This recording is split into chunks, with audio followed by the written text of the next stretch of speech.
সুপ্রিয় শিক্ষার্থীরা, আমি নীলোৎপল কুমার দে, সহকারী শিক্ষক, Kadarpur school and college, Raozan, Chattogram. আজকে আমরা আলোচনা করব নবম দশম শ্রেণীর গণিত বিষয়ের, সাধারণ গণিত বিষয়ের তৃতীয় অধ্যায় নিয়ে। তৃতীয় অধ্যায়টার নাম হচ্ছে বীজগাণিতিক রাশি। তো যেহেতু অধ্যায়টার নাম বীজগাণিতিক রাশি, তো এই অধ্যায়ের শুরুতে আমাদের জানা উচিত বীজগাণিতিক রাশি কাকে বলে। তো আমরা লিখতে লিখতে এগিয়ে যাব। প্রথমে আমরা লিখে দেব যে বীজগাণিতিক রাশি কাকে বলে, তার সংজ্ঞাটা আমি লিখে দেব, তারপর সেটাকে আমি উদাহরণের সাহায্যে বোঝানোর চেষ্টা করব। তো বীজগাণিতিক রাশি কাকে বলে? বীজগাণিতিক রাশি কাকে বলে?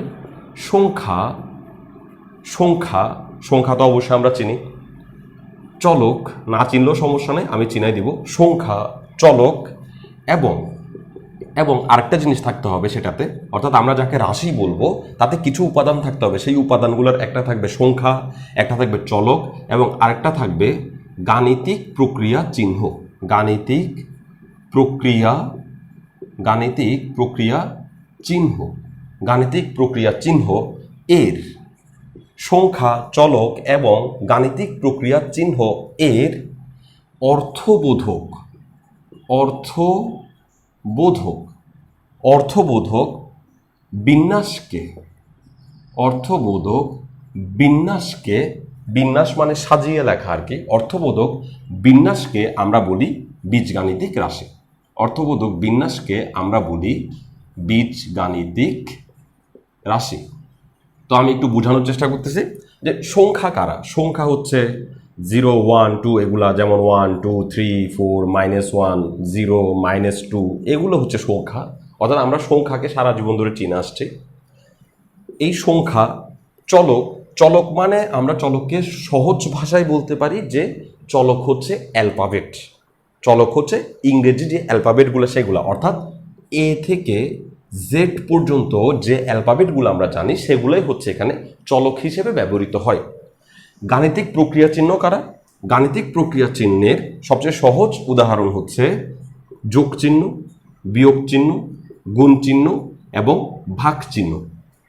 এই চারটা চিহ্ন ছাড়াও আরও কিছু গাণিতিক প্রক্রিয়া চিহ্ন আছে, সেগুলো হচ্ছে ঘাত চিহ্ন, ঘাত ঘাত ঘাত মানে পাওয়ার, এবং মূল চিহ্ন। মূল চিহ্ন, মূল মানে হচ্ছে রুট। আমি একটু দেখাচ্ছি। ঘাত চিহ্ন মানে হচ্ছে, ধরো এ এর পাওয়ার আমি দিলাম 2, এই যে মাথার উপরে 2 লিখলাম এটা হচ্ছে ঘাত। আবার মূল হচ্ছে এই যে আমি রুট লিখে তারপর এ লিখলাম, এই চিহ্নটার নাম হচ্ছে মূল চিহ্ন। তো এটার নাম হচ্ছে বর্গমূল, এটার নাম হচ্ছে বর্গ। ওকে, অর্থাৎ ঘাত চিহ্ন এবং মূল চিহ্ন এগুলো কিন্তু গাণিতিক প্রক্রিয়া চিহ্নের ভিতরেই পড়ে। তো সংখ্যা, অ্যালফাবেট বা চলক আর এই গাণিতিক প্রক্রিয়া চিহ্নগুলোকে যদি আমি বিন্যস্ত করি, সাজিয়ে লিখি, এবং সেই সাজানো লেখাটা দিয়ে যদি কোনো একটা অর্থ প্রকাশ করে, তাহলে আমরা তাকে বলি বীজগাণিতিক রাশি। এক্সাম্পল দিচ্ছি, আমরা একটা এক্সাম্পল দেখতেছি বীজগাণিতিক রাশির। যেমন আমি একটা রাশি লিখলাম 5a + 3b + 2c। তাহলে এখানে দেখো 5a 3b 2c এখানে কি কি রয়েছে? এখানে কিছু সংখ্যা আছে, এখানে কিছু অ্যালফাবেট আছে, ABC অ্যালফাবেট আছে, এবং গাণিতিক প্রক্রিয়া চিহ্নের মধ্যে প্লাস আছে, তো এবং গুণ চিহ্ন আছে। এখানে যে 5 এবং এর মাঝখানে কোনো চিহ্ন না থাকায় সেটা কিন্তু গুণ চিহ্ন বোঝাচ্ছে। তো সেজন্য যেহেতু এই জিনিসটাতে সংখ্যা, চলক এবং গাণিতিক প্রক্রিয়ার চিহ্নগুলা বিন্যস্ত হয়েছে, বিন্যাস করে একটা জিনিস বানাইছি, তো এটাকে আমরা বলি বীজগাণিতিক রাশি। তো আমরা একটা নোট করে নিই বীজগাণিতিক রাশি কাকে বলতে পারি। আচ্ছা, আমি আরেকটা রাশি দেখাই।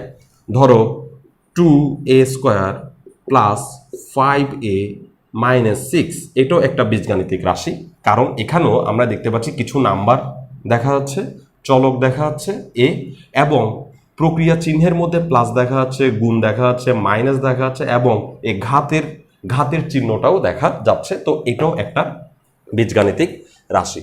তো উল্লেখ্য যে একটা জিনিস তোমাদেরকে জানিয়ে রাখা ভালো, সেটা আমি নোট দিয়ে জানিয়ে রাখতেছি, তোমরা লিখে রাখবা খাতায়, নোটটা লিখে রাখবা। সেটা হচ্ছে রাশিতে, মানে বীজগাণিতিক রাশিতে সমান চিহ্ন থাকবে না। রাশিতে সমান চিহ্ন মানে এই চিহ্নটা আর কি, সমান চিহ্ন থাকবে না। তো রাশিতে যদি সমান চিহ্ন থাকে তখন কি হয়ে যাবে? যদি রাশিতে সমান চিহ্ন থাকে তখন সেটা সমীকরণ হয়ে যাবে। ওকে, রাশিতে যদি সমান চিহ্ন থাকে তখন সেটাকে আমরা বলি যে বীজগাণিতিক সমীকরণ। এক্সাম্পল দিচ্ছি, ধরো 2a + 3c, এই মুহূর্তে এখানে কোনো সমান চিহ্ন না থাকায় এটা একটা বীজগাণিতিক রাশি। কিন্তু যদি আমি এটার পাশে সমান দিয়ে কিছু একটা লিখি, ধরো আমি লিখলাম 10, কিছু একটা লিখলাম, তখন এটা হয়ে যাবে বীজগাণিতিক সমীকরণ। সমান চিহ্ন থাকলেই সেটা হয়ে যাবে বীজগাণিতিক সমীকরণ। ওকে, তো আমি আশা করব যে আমরা বীজগাণিতিক রাশি কাকে বলে সেটা বুঝতে পারলাম। এবার আমাদের একটু ছোট করে জেনে নিতে হবে যে বীজগাণিতিক রাশিতে পদ কাকে বলে। যদিও আমার এখানে পদের কথা বলে নেই, তাও আমরা একটু জেনে নিব যে বীজগাণিতিক রাশিতে পদ কাকে বলে। পদ কাকে বলে সেটা আমরা এক্সপ্লেন করব, জাস্ট বুঝিয়ে দিব, সংজ্ঞা লিখব না। পদ কাকে বলে আমি বুঝিয়ে দিচ্ছি। ধরো 5a + 3c - 6b, এরকম আমি একটা রাশি লিখলাম। কোন একটা রাশিতে প্লাস অথবা মাইনাস দিয়ে যারা আলাদা হয়, কোন একটা রাশিতে যোগ অথবা বিয়োগ দিয়ে যারা সেপারেট হয়, তারাই হচ্ছে পদ। তাহলে এখানে দেখো এই 5a এইটুকুর মধ্যে কোনো যোগ চিহ্ন ছিল না, কিন্তু এখানে একটা যোগ চিহ্ন চলে আসছে, তো ও একটা পদ। আমরা একে বলতে পারি এটা হচ্ছে ধরো প্রথম পদ। তারপরে দেখো এই প্লাস এবং এই মাইনাস দিয়ে আরেকটা জিনিস আলাদা দেখা যাচ্ছে, যেটা প্লাস এবং মাইনাসের মাঝখানে আছে এবং তার মধ্যে কোনো প্লাস মাইনাস চিহ্ন নেই, এটা হচ্ছে একটা পদ, এটা হচ্ছে আমাদের জন্য দ্বিতীয় পদ। এবং আরেকটা দেখা যাচ্ছে মাইনাসের পরে আরেকটা দেখা যাচ্ছে যেটার মধ্যে কোনো প্লাস মাইনাস চিহ্ন নাই। যতক্ষণ পর্যন্ত প্লাস মাইনাস চিহ্ন আসবে না ততক্ষণ কিন্তু একটা পদ বুঝাবে। আর এই 6b এটা হচ্ছে আমাদের জন্য তৃতীয় পদ। তো আমি আশা করব আমরা রাশি কাকে বলে বুঝছি, পদ কাদেরকে বলে সেটা আমরা বুঝছি। তারপরে আমি আরেকটু উদাহরণ দেখাচ্ছি। ধরো আমি বললাম 5 × a × b × c × d লিখলাম, তারপর একটা মাইনাস চিহ্ন দিলাম, তারপরে লিখলাম a b c। যদি আমাকে জিজ্ঞেস করা হয় এখানে কয়টা পদ আছে, তখন আমাদেরকে পদ খোঁজার জন্য প্লাস চিহ্ন এবং মাইনাস চিহ্ন খুঁজে বের করা জরুরি। আমি দেখতে পাচ্ছি এইখান থেকে এই পর্যন্ত কোনো প্লাস মাইনাস চিহ্ন নাই, সুতরাং এটা একটাই পদ, অর্থাৎ এটা হচ্ছে এখানে প্রথম পদ। এবং এইটুকু থেকে এইটুকু পর্যন্ত কোনো প্লাস মাইনাস চিহ্ন না থাকায় এটা আরেকটা পদ, এটা হচ্ছে দ্বিতীয় পদ। অর্থাৎ এখানে দুইটা পদ আছে, কারণ এখানে একটা মাত্র মাইনাস চিহ্ন দেখা যাচ্ছে। যতক্ষণ পর্যন্ত প্লাস চিহ্ন অথবা মাইনাস চিহ্ন আসবে না ততক্ষণ পর্যন্ত একটাই পদ মিন করবে। গুণ এবং ভাগ দিয়ে পদের সংখ্যা বিচার করা যায় না, পদের সংখ্যা বিচার করতে হয় প্লাস চিহ্ন অথবা মাইনাস চিহ্নের মাধ্যমে। তো আমি আশা করব যে আমরা এই অধ্যায়ের রাশি এবং পদ কাকে বলে সেটা সম্পর্কে একটা বেটার এক্সপ্লেনেশন পাইছি। বীজগাণিতিক রাশি এই অধ্যায়টা দুইটা বীজগাণিতিক সূত্রের উপর প্রতিষ্ঠিত। দুইটা না, আরও আছে। আজকে আমরা দুইটা বীজগাণিতিক রাশির উপরে আলোচনা করার চেষ্টা করব। তো একটু সংশোধিত করে বলি যে বীজগাণিতিক রাশি অধ্যায়টা কিছু বীজগাণিতিক সূত্রের উপরে প্রতিষ্ঠিত। তার মধ্যে আমরা আজকে বর্গের সূত্রগুলো দেখার চেষ্টা করব। বর্গের সূত্র আমরা এগুলোকে সহজভাবে এগুলোর নাম আমরা বলি যে বর্গের সূত্র, বা আমরা আরো সহজ করে বলতে পারি যে বর্গ নির্ণয়ের সূত্র। বর্গ নির্ণয়ের সূত্র। ওকে, ফার্স্ট যে সূত্রটি নিয়ে আমরা আলোচনা করব সেটা হচ্ছে a + b হোল স্কয়ার সূত্র। আর এই সূত্রটা তোমরা ক্লাস 7 থেকে শিখে আসতেছো, এখন তোমরা 9-এ আসো। 7-এ তোমরা এই সূত্র পাইছিলা, এইটা আবার পাইছিলা, এখন 9-এ আবার পাচ্ছ। a + b হোল স্কয়ার সূত্র এবং আরেকটা সূত্র হচ্ছে a - b হোল স্কয়ার সূত্র। তো a + b হোল স্কয়ার সূত্র কি আমরা সবাই জানি, a² + 2ab + b²। আমরা সবাই জানি a - b হোল স্কয়ার সূত্র কি, a² - 2ab + b²। ওকে, তো এখন কথা হচ্ছে যদি তুমি জানতে চাও যে a + b হোল স্কয়ার সমান a² + 2ab + b² আসলো কেন, সেটা যদি তুমি জানতে চাও তাহলে তোমাকে সেটাও দেখানো যেতে পারে। আমি একটু আমাদের এই ক্লাসগুলোর একটু উদ্দেশ্যটা বলে দিই। আমাদের ক্লাসের বেসিক্যালি উদ্দেশ্য হচ্ছে কোনো একটা জিনিসকে গভীরভাবে জানা। আমি জানি যে এইসব ব্যাপারগুলো তোমরা জানো যে a + b হোল স্কয়ার সমান a² + 2ab + b²।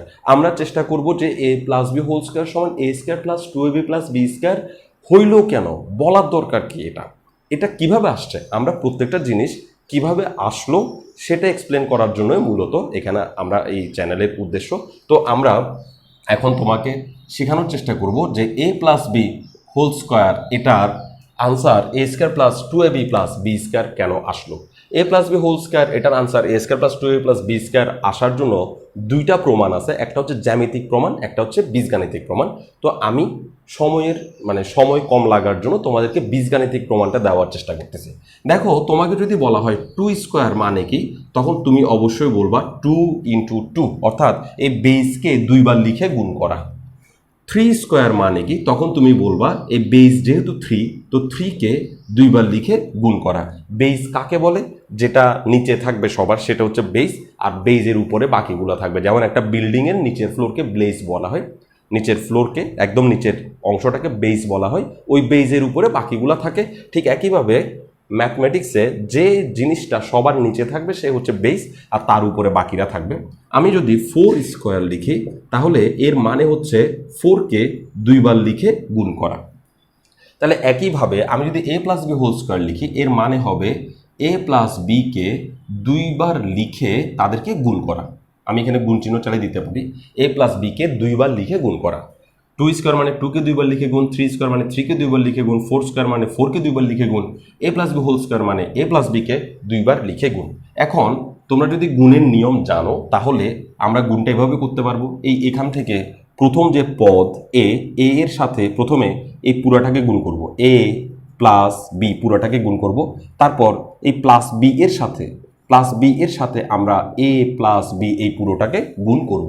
এই যে গুণের সিস্টেম, এই গুণের সিস্টেমটা তোমরা কিন্তু সপ্তম শ্রেণীতে শিখে আসছো। সপ্তম শ্রেণীতে একটা চ্যাপ্টার ছিল যে চ্যাপ্টারে গুণ করো, প্রথম রাশির সাথে দ্বিতীয় রাশিকে গুণ করো, এরকম একটা চ্যাপ্টার ছিল। যদি তোমার মনে হয় যে তুমি সপ্তম শ্রেণীতে এই গুণ করো অংশটা ভালোভাবে আয়ত্ত করতে পারো নাই, তাহলে আমি তোমাদের জন্য একটা ক্লাস রেডি করব, যে ক্লাসটা হবে খুবই বেসিক ক্লাস। অর্থাৎ তুমি বীজগণিতের যে জিনিসগুলা জানা দরকার নবম দশম শ্রেণীর স্টুডেন্টের, যে জিনিসগুলো জানলে তুমি এগিয়ে যেতে পারবা, সেই জিনিসগুলো নিয়ে আমি একটা ক্লাস রেডি করব। সেই ক্লাসে আমরা এই যোগ বিয়োগ গুণ ভাগের ব্যাপারগুলো শেখানোর চেষ্টা করব। মনে রাখতে হবে, তুমি যদি বীজগণিতে এগিয়ে যেতে চাও তাহলে তোমাকে অবশ্যই বীজগণিতের যোগ বিয়োগ গুণ ভাগ সম্পর্কে একটা বেটার আইডিয়া থাকতে হবে, খুবই শক্তিশালী আইডিয়া থাকতে হবে, নাহলে তুমি এক কদম আগাতে পারবে না। তো আমরা সপ্তম শ্রেণীর গুণের নিয়ম এটাকে গুণ করলাম। এবার যদি আমরা গুণটাকে সলভ করি, শেষ করি, তাহলে আমরা দেখব এই এ কে এর সাথে গুণ করব। প্রথমে চিহ্নের গুণ করতে হবে, প্লাসে প্লাসে প্লাস, এ আর এ গুণ হলে আমরা পাবো এ স্কোয়ার। একে যদি বির সাথে গুণ করে তাহলে আমরা পাবো এ বি, প্লাস বিকে যদি এর সাথে গুণ করে তাও আমরা পাবো এ বি, প্লাস বিকে যদি বি এর সাথে গুণ করি তাহলে আমরা প্লাসে প্লাসে প্লাস বি স্কোয়ার পাবো। ওকে, এবার দেখো আমরা দেখতে পাচ্ছি এ স্কোয়ার রাখলাম, এই এ বি এবং এ বি এরা দুজন সেম হওয়ার কারণে তাদেরকে আমরা যোগ করে দিতে পারি। ফলে এটা হচ্ছে একটা এ বি, কোনো একটা পদের সামনে যদি কোনো নাম্বার না থাকে তাহলে সেখানে 1 আছে বলে ধরে নিতে হয়। তাহলে এই এ বি এর সামনে কোনো নাম্বার নাই, দ্যাট মিনস এখানে 1 আছে। এই এ বি এর সামনে কোনো নাম্বার নাই, দ্যাট মিনস এখানে 1 আছে। তাহলে 1 এবং 1 যোগ করলে আমরা পাবো 2ab। তো এখানে যে যোগটা করছি এই যোগটাও কিন্তু আমরা যোগের নিয়মে করছি, বীজগাণিতিক যোগের নিয়ম, যেটা আমাদেরকে ষষ্ঠ শ্রেণীতে যখন আমরা ক্লাস 6-এ ছিলাম তখন শেখানো হয়েছে। তো যদি তুমি এটাও না পারো তাও আমি কিন্তু তোমাদেরকে জানানোর চেষ্টা করবো কোনো একটা লেকচারের মধ্যে যে কিভাবে বীজগণিতের যোগগুলো ফলো করতে হয়। ওকে, প্লাস বি স্কোয়ার। তো দেখো, এ প্লাস বি হোল স্কোয়ারের সূত্র আমরা যেটা শিখছিলাম a square plus 2ab plus b square, সেটা আসলে এ প্লাস বিকে দুইবার গুণ করলে, দুইবার এ প্লাস বি লিখে গুণ করলেই সেই জিনিসটা চলে আসে। সেজন্যই আমরা এ প্লাস বি হোল স্কোয়ারকে a square plus 2ab plus b square এটা একটা সূত্রে মোড়কে দাঁড় করাইছি। এখন যদি তোমাকে বলা হয় a minus b whole square সমান a square minus 2ab plus b square কেন, তাহলে আমরা বলবো a minus b whole square মানে হচ্ছে a minus b into a minus b, অর্থাৎ এ মাইনাস বিকে দুইবার লেখা। এখন যদি আমি গুণ করি তাহলে প্রথমে এ ইন্টু এই এ মাইনাস বি একবার লিখবো, তারপর মানে এই এ এর সাথে এ মাইনাস বিকে গুণ করলাম, তারপরে মাইনাস বি এর সাথে এ মাইনাস বিকে গুণ করলাম। এবার আমরা গুণটা কমপ্লিট করি, তাহলে প্লাসে প্লাসে প্লাস, এ আর এ গুণ হলে হবে এ স্কোয়ার, প্লাসে মাইনাসে মাইনাস এ আর বি গুণ হলে হবে এ বি। সবসময় মনে রাখবা বীজগণিতে গুণ করতে হলে চিহ্ন আগে হিসাব করতে হবে। তারপরে এটার আগে মাইনাস, এটার আগে কোনো চিহ্ন নাই, কোনো চিহ্ন না থাকলে প্লাস, তাহলে প্লাসে মাইনাসে মাইনাস এ বি, এই মাইনাসে মাইনাসে প্লাস বি স্কোয়ার। এখন দেখো এ স্কোয়ার তার জায়গায় থাক, এই এ বি এবং এ বি সেম, এই এ বি এর আগে যে চিহ্ন এই এ বি এর আগে সেম চিহ্ন হওয়ার কারণে তারা যোগ অঙ্ক হবে। তাহলে এই এ বি এর আগে 1 আছে, এই এ বি এর আগে 1 আছে, 1 1 মিলে হবে minus 2ab plus b square. তাহলে আমরা পাইলাম a minus b whole square equal to a square minus 2ab plus b square. তাহলে আমরা বুঝলাম যে কেন আমরা a plus b whole square সমান a square plus 2ab plus b square বলি, এবং কেন আমরা a minus b whole square সমান a square minus 2ab plus b square বলি। ওকে, তো এখন আমাদের আজকের ক্লাস হবে, আমরা আজকে আসলে আলোচনা করব সূত্র এবং তাদের থেকে বের হয়ে আসা অনুসিদ্ধান্তগুলো নিয়ে। তো আমরা এখানে বর্গের দুইটা সূত্র শিখছি, এবার আমরা কিছু অনুসিদ্ধান্ত এবং তাদের প্রমাণ শিখব, যে অনুসিদ্ধান্তগুলো আসলো কেমন। খুবই খুবই চমৎকার প্রমাণ, অনুসিদ্ধান্তগুলো কীভাবে আসলো সেটা বোঝা খুবই চমৎকার প্রমাণ। ফার্স্ট অনুসিদ্ধান্ত হিসেবে আমি পছন্দ করব এ স্কোয়ার প্লাস বি স্কোয়ার, এই অনুসিদ্ধান্তটা আমরা প্রথমে পছন্দ করব। একটু জেনে রাখো যে এ স্কোয়ার প্লাস বি স্কোয়ারের 3টা আনসার আসে। আনসারের জন্যই বলতেছি, আমি সরাসরি সূত্র বলতেছি না, কারণ এ স্কোয়ার প্লাস বি স্কোয়ারের এগুলোকে সূত্র বলা হয় না, এদেরকে বলা হয় যে অনুসিদ্ধান্ত। ওকে, তো এ স্কোয়ার প্লাস বি স্কোয়ারের 3টা আনসার আসে, 3টা আনসার। তো কিভাবে আসা আনসারগুলো একটু দেখার চেষ্টা করো। আমি চাইছি যে এই বর্গের এই a plus b whole square সূত্রটাকে একটু এখানে লিখতে চাচ্ছি। A square plus b square এর সূত্র বা a square plus b square এর অনুসিদ্ধান্ত জানার জন্য আমি সাহায্য নিব এই সূত্রটার, a plus b whole square equal to a square plus 2ab plus b square. এই সূত্রটার একটু সাহায্য আমি নিতে চাচ্ছি। তো আমি সূত্রটাকে লিখে ফেললাম। আমরা এগুলো অনেক মুখস্থ করছি, কিন্তু এগুলো মুখস্থ না করলেও চলে, খুবই সহজ এগুলা। আমরা নিশ্চয়ই, যেহেতু আমরা 6, 7, 8 পার করে আসছি, এখন আমরা 9-এ পড়তেছি, তো সেই হিসেবে আমাদের পক্ষান্তর সম্পর্কে ধারণা থাকা দরকার। জানি যে আমরা পক্ষান্তর কীভাবে করতে হয়।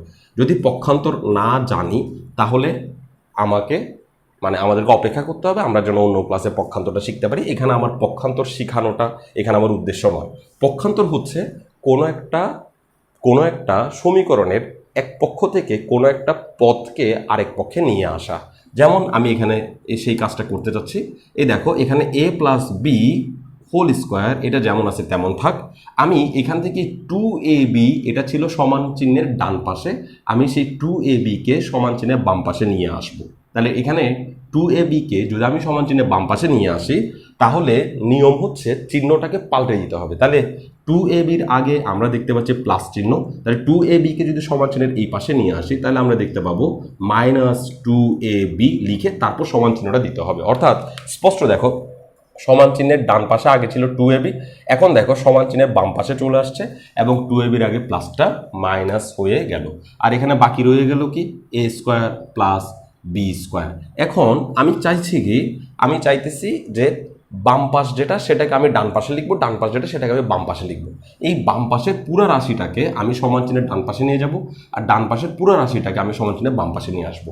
এই এখন যে কাজটা করতেছি এটাকে পক্ষান্তর বলা হয় না, এটাকে বলা হয় সাইড চেঞ্জ করা। তাহলে ডান পাশে আছে এ স্কোয়ার প্লাস বি স্কোয়ার, আমি এ স্কোয়ার প্লাস বি স্কোয়ারকে বাম পাশে নিয়ে আসলাম, এবং বাম পাশে আমরা দেখতে পাচ্ছি a plus b whole square -2ab, সেটাকে আমরা ডান পাশে নিয়ে গেলাম। তাহলে দেখো আমাদের চোখের সামনে একটা লাইন আসছে, যে লাইনটা কি, বাম পাশে আছে এ স্কোয়ার প্লাস বি স্কোয়ার, যা কিনা একদম হুবহু ওর মতো দেখতে, এবং ডান পাশে আমরা পাচ্ছি a plus b whole square -2ab। অর্থাৎ a square plus b square এর অনুসিদ্ধান্ত হচ্ছে a plus b whole square -2ab। এই a plus b whole square -2ab এটা আমরা কিভাবে আনলাম? আমরা a plus b whole square সূত্র থেকে শুধুমাত্র 2ab কে পক্ষান্তর করেই আমরা এই সূত্রটা নিয়ে আসলাম। ওকে, এখন দেখো আরও ইন্টারেস্টিং ব্যাপার স্যাপার আছে, অনেক ইন্টারেস্টিং ব্যাপার স্যাপার আছে। এবার আমরা বর্গের সূত্রে এ প্লাস বি হোল স্কোয়ার নিয়ে আমরা আলোচনা করে এ স্কোয়ার প্লাস বি স্কোয়ার একটা সূত্র দাঁড় করাইছি। এখন আমি চাইতেছি এ মাইনাস বি হোল স্কোয়ার সূত্র নিয়ে আমরা একটু আলোচনা করব, অর্থাৎ এ মাইনাস বি হোল স্কোয়ারের সাহায্য নিব। এ মাইনাস বি হোল স্কোয়ারের সূত্র কি? এ মাইনাস বি হোল স্কোয়ারের সূত্র হচ্ছে a square -2ab plus b square. A minus b whole square সূত্র আমরা জানি যে a square -2ab plus b square.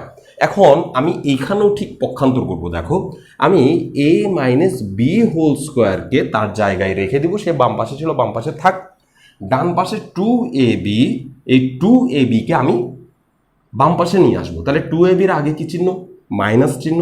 তাহলে তাকে যদি আমি বাম পাশে নিয়ে আসি, সে হয়ে যাবে +2ab, এবং ডান পাশে যেহেতু 2ab চলে আসছে, তো ডান পাশে আর থাকবে এ স্কোয়ার প্লাস বি স্কোয়ার। এবার আমি এই লাইনটাকে একটু ঘুরাই লিখবো মানে কি ডান পাশটাকে বাম পাশে লিখবো, পুরো বাম পাশটাকে ডান পাশে লিখবো। তুমি যদি পুরা বাম পাশকে ডান পাশে লিখো, পুরো ডান পাশকে বাম পাশে লিখো, তখন তোমার সেটাকে পক্ষান্তর বলে না, যার কারণে সেখানে চিহ্নের কোনো পরিবর্তন হবে না। কিন্তু কাউকে রেখে কাউকে যদি নিয়ে আসো তাহলে সেটাতে পক্ষান্তর বলা হবে এবং চিহ্নের পরিবর্তন হবে। তাহলে আমি এই a square plus b square তাকে আমি এই পাশে নিয়ে আসলাম এবং এই a minus b whole square plus 2ab এটাকে ডান পাশে নিয়ে গেলাম। এখন দেখো ব্যাপারটা, এ স্কোয়ার প্লাস বি স্কোয়ারের আরেকটা লাইন আসছে যেটা আগের লাইনের সাথে মিল নাই। আগে এ স্কোয়ার প্লাস বি স্কোয়ারের জন্য যে লাইনটা আসলো সেটা হচ্ছে a plus b whole square, আর এখন এ স্কোয়ার প্লাস বি স্কোয়ার যে লাইনটা আসছে সেই লাইনটা আসছে এ মাইনাস বি হোল স্কোয়ার। অর্থাৎ আমরা এ স্কোয়ার প্লাস বি স্কোয়ারের নতুন একটা সূত্র পেয়ে গেছি, নতুন একটা অনুসিদ্ধান্ত পেয়ে গেছি। তো এ স্কোয়ার প্লাস বি স্কোয়ারের আরেকটা অনুসিদ্ধান্ত বা আরেকটা অনুসিদ্ধান্ত হচ্ছে a minus b whole square plus 2ab।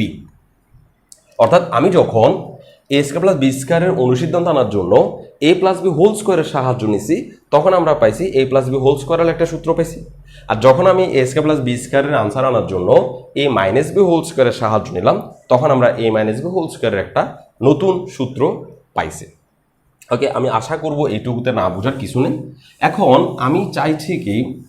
আমি চাচ্ছিলাম যে দোনোটা সূত্রের সাথে ডিল করব। একবার এ প্লাস বি হোল স্কোয়ারের সাথে আলোচনা করে একটা সূত্র আনছি, একবার এ মাইনাস বি হোল স্কোয়ারের সাথে আলোচনা করে আরেকটা সূত্র আনছি। এবার আমি চাইবো যে এ প্লাস বি হোল স্কোয়ার এবং a minus b whole square দোনোটা সূত্রের সাথে ডিল করবো। তো ডিলিংটা কীভাবে হবে দেখো, a plus b whole square equal to a square plus 2ab plus b square এবং a minus b whole square equal to a square minus 2ab plus b square. দোনোটা সূত্রকে আমি এখানে সুন্দর করে যেভাবে শিখছি সেভাবে লিখলাম। এবার আমি এই দুই সূত্রকে যোগ করে দিব। তো যোগের নিয়ম অনুযায়ী যাদের চেহারা হুবহু মিলবে তারা যোগ বিয়োগ হতে পারবে। যেমন দেখো এ স্কোয়ারের চেহারা হুবহু মিলছে, তো তারা যোগ বিয়োগ হতে পারবে। 2ab চিহ্ন হুবহু মিলছে, 2 মিলার দরকার নেই, 2 হচ্ছে সংখ্যা, চলক মিলতে হবে। এবি এবং এবি হুবহু মিলছে, তো ওদের মধ্যে যোগ বিয়োগ হবে। বি স্কোয়ার এবং বি স্কোয়ার হুবহু মিলছে, তো ওদের মধ্যে যোগ বিয়োগ হবে। কিন্তু এ প্লাস বি হোল স্কোয়ার আর এ মাইনাস বি হোল স্কোয়ার হুবহু মিলে নাই। সুতরাং এদের মধ্যে যোগ বিয়োগ করতে হলে শুধুমাত্র তাদেরকে লিখে দিয়ে মাঝখানে যোগ চিহ্ন দিলে যোগ আর মাঝখানে বিয়োগ চিহ্ন দিলে বিয়োগ। বিষয়টা আমি বুঝাই দিচ্ছি। ওর যোগ হবে যে এ প্লাস বি হোল স্কোয়ার যেমন আছে তেমন লিখবো এবং a minus b whole square যেমন আছে তেমন লিখবো। যেহেতু আমি যোগ করতে চাচ্ছি সেহেতু মাঝখানে শুধু যোগ চিহ্ন দিলেই ওদের যোগ করা হয়ে যাবে। কেন? কারণ তাদের চেহারা মিল নাই। যখনই কারো চেহারা মিল থাকবে না তখনই যোগ করতে গেলে তারা পাশাপাশি আসবে এবং মাঝখানে যোগ চিহ্ন হবে। যেমন ধরো এক্স এর সাথে আমি ওয়াইকে যোগ করতে চাচ্ছি, এখন এক্স আর ওয়াই এর যেহেতু চেহারা মিল নাই সেহেতু এক্স এর মতো বসে যাবে, ওয়াই এর মতো বসে যাবে, আর আমি যেহেতু যোগ করতেছি সেহেতু তাদের মাঝখানে শুধু যোগ চিহ্নটা বসবে, এটাই ওদের যোগ। ওকে, কিন্তু যারা মিলবে তাদের মধ্যে যোগ বিয়োগ হবে বাস্তবে যেভাবে হয় সেভাবে। ধরো এ স্কোয়ারের আগে 1 আছে, তাহলে এই 1 যোগ করলে আমরা পাবো 2, তাহলে আমরা পাবো 2a স্কোয়ার। এদিকে দেখো এখানে এবি মিল আছে, এখানেও দুইটা এবি, কিন্তু প্রবলেম হচ্ছে এখানে দুইটা এবির আগে প্লাস চিহ্ন আর এখানে দুইটা এবির আগে মাইনাস চিহ্ন। যেহেতু একটার আগে প্লাস চিহ্ন আর একটার আগে মাইনাস চিহ্ন, তো এটা বিয়োগ করতে হবে। তো আমরা জানি দুইটা, ধরো এবিকে তুমি আম মনে করো, আম, তাহলে দুইটা আম থেকে দুইটা আম যদি চলে যায় তাহলে তোমার কাছে থাকবে আর 0টা আম, এবং বীজগণিতে 0 আম এটা লেখার দরকার নাই, যেটা লিখতে হয় না। তাহলে ওর যোগফল 0 হচ্ছে, সেজন্য আমরা তাকে আর লিখবো না। এবার বি স্কোয়ারের দিকে তাকে এই বি স্কোয়ার আগে যোগ চিহ্ন, এই বি স্কোয়ার আগে যোগ চিহ্ন, দোনোজনের আগে একই চিহ্ন থাকলে যোগ অঙ্ক হয়, ফলে বি স্কোয়ার এবং বি স্কোয়ার যোগ হয়ে আমরা পাবো 2b স্কোয়ার। এটুকু লাইন আমরা পাইছি। ওকে, এখন এই লাইন থেকে আমরা এগিয়ে যাব। আমি এ প্লাস বি হোল স্কোয়ার এটা যেমন আছে তেমন থাক, plus a minus b whole square এটা যেমন আছে তেমন থাক, ইকুয়াল টু এদের থেকে আমি 2 কমন নিতে চাচ্ছি। কমন নেওয়ার ব্যাপারটা তোমরা সপ্তম শ্রেণী থেকে শিখে আসতেছো। সপ্তম শ্রেণীতে তোমাদের উৎপাদকীয় বিশ্লেষণের অঙ্ক ছিল, উৎপাদকীয় বিশ্লেষণের অঙ্কে ডেফিনেটলি কমন নেওয়া শিখতে হয়। তো আমরা যখন আমাদের উৎপাদকে বিশ্লেষণ করতে যাব তখন আমিও তোমাদেরকে কমন নেওয়ার ব্যাপারটা শিখাই দিব। আপাতত তোমরা কমন নিতে পারো এটা মেনে নিয়ে আমি কমনটা নিচ্ছি। ওদের দুজনের কাছে 2 দেখা আছে, তো আমি এদের দুজন থেকে 2 কমন নিব। 2 কমন নেওয়া মানে হচ্ছে 2 কমন নেওয়া মানে ওর থেকে 2 ভাগ হয়ে যাওয়া। তাহলে ওর থেকে যদি 2 ভাগ হয়ে যায় তাহলে আমরা আর পাবো ওর কাছে a স্কোয়ার, আর ওর থেকে 2 ভাগ হয়ে গেলে আমরা আর পাবো b স্কোয়ার। কোনো কিছু কমন নেওয়া মানে হচ্ছে তাকে সেই সংখ্যা দিয়ে ভাগ করে বাকিগুলো লেখা। তো ওর থেকে 2 কমন নেওয়া মানে হচ্ছে ওকে 2 দিয়ে ভাগ করে বাকিগুলো লেখা। তো ওকে যদি 2 দিয়ে ভাগ করি তাহলে 2 2 কাটা যাবে, বাকি থাকবে a স্কোয়ার, সেটা লিখছি। আর ওকে যদি 2 দিয়ে ভাগ করি তাহলে 2 2 কাটা যাবে, বাকি থাকবে b স্কোয়ার, তো সেই b স্কোয়ার লিখছি। এটা হচ্ছে কমনের প্রসেস। এখন আমি চাচ্ছিলাম এই যে a স্কোয়ার প্লাস b স্কোয়ারের সাথে যে 2টা আছে সেই 2টাকে সরানোর জন্য। এটাকে যদি সরাতে চাই তাহলে উভয় পক্ষকে 2 দ্বারা ভাগ করতে হবে। এটা 2টা এখানে গুণ আছে, গুণ থেকে কেউ তাড়াইতে গেলে, গুণ থেকে কাউকে তাড়াতে চাইলে তাকে ভাগ করে তাড়াইতে হয়। তাহলে আমি বাম পক্ষে a plus b whole square plus a minus b whole square এটাকে 2 দ্বারা ভাগ করলাম। একই সাথে ডান পক্ষে 2 ইন্টু এ স্কোয়ার প্লাস বি স্কোয়ার এটাকেও আমি 2 দ্বারা ভাগ করলাম। তাহলে এখানে এই 2কে কাটার জন্য কোনো 2 নাই, কিন্তু এখানে এই 2 আর 2 কাটা যাবে এবং এই পক্ষে আমরা পাবো a square plus b square, এবং এই পক্ষে আমরা পাবো a plus b whole square plus a minus b whole square divided by 2। তাহলে আমরা কি দেখতে পাচ্ছি? এ স্কোয়ার প্লাস বি স্কোয়ারের সমান আরেকটা লাইন পাচ্ছি। এটা আরেকটা সূত্র, এ স্কোয়ার প্লাস বি স্কোয়ারের তৃতীয় সূত্র। তাহলে এ স্কোয়ার প্লাস বি স্কোয়ারের আরও একটা সূত্র আমরা পেয়ে গেলাম, যে সূত্রটা হচ্ছে a plus b whole square plus a minus b whole square divided by 2। তাহলে আমরা এ স্কোয়ার প্লাস বি স্কোয়ারের 3টা অনুসিদ্ধান্ত পাইছি, এবং 3টা অনুসিদ্ধান্ত পাইছি এই দুজনের কাছ থেকে। আমরা যদি খুব ভালো করে খেয়াল করি তাহলে আমরা দেখব এই দুজনের কাছ থেকেই আমরা 3টা অনুসিদ্ধান্ত আদায় করে আনছি।